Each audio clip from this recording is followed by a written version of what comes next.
He starts with a deceptively simple question: is a trade deficit a national emergency? And that question matters, because labeling something a national emergency isn't just rhetoric, it unlocks extraordinary executive power. It allows a president to bypass Congress in certain areas, including trade policy.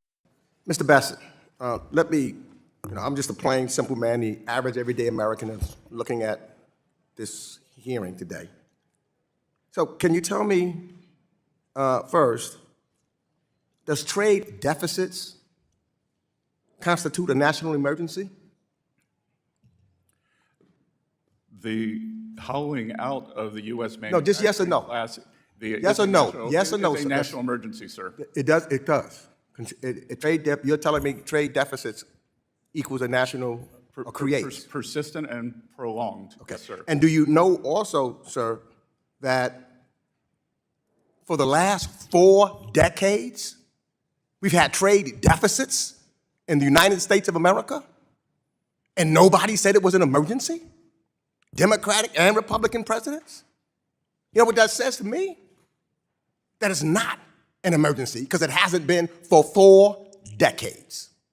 It says to me that we should bring tariffs back to the United States Congress so that we can make that determination as the Constitution has said, and not try to go around Congress.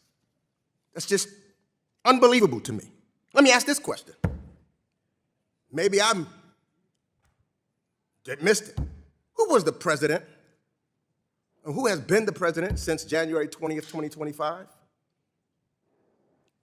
Donald J. Trump. Okay. And who was the president in 2024? One believes President Biden. One believes?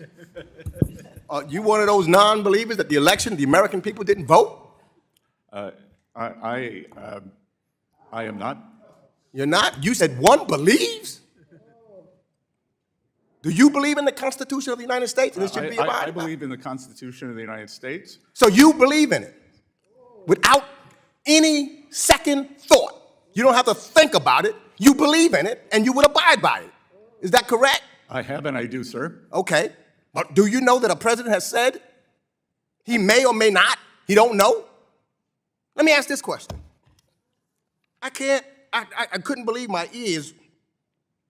Sunday, during NBC's Meet the Press, President Trump credited himself for the strong economy in 2024 when Joe Biden was president, but then he blamed President Biden for a weak economy in 2025 when he was president. Now, I'm not so sure how the American people puts that together.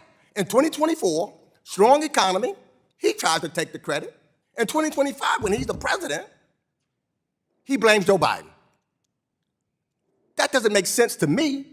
I don't think it makes sense to most Americans, and I hope, Mr. Secretary, you're a businessman, it doesn't make sense to you either. It can't possibly make sense to you. Let me ask this question. If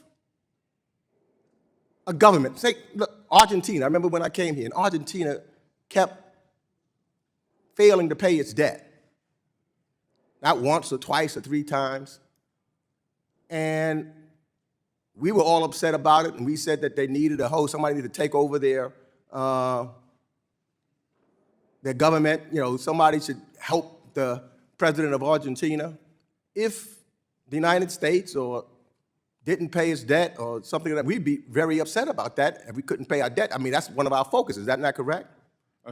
Sir, the United States will always meet its debt obligations. Always. Well, let me ask you this. Donald Trump,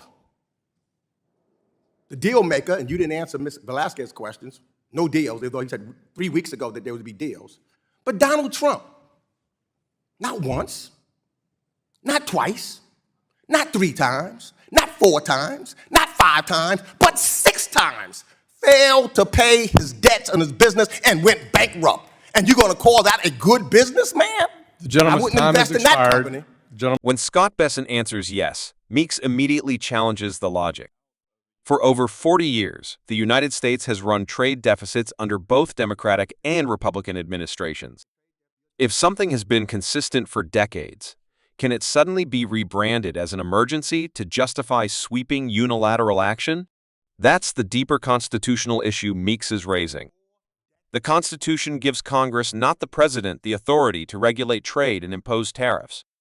So when tariffs are implemented under the justification of a national emergency, the question becomes, is this a legitimate emergency, or is it a workaround to avoid congressional oversight?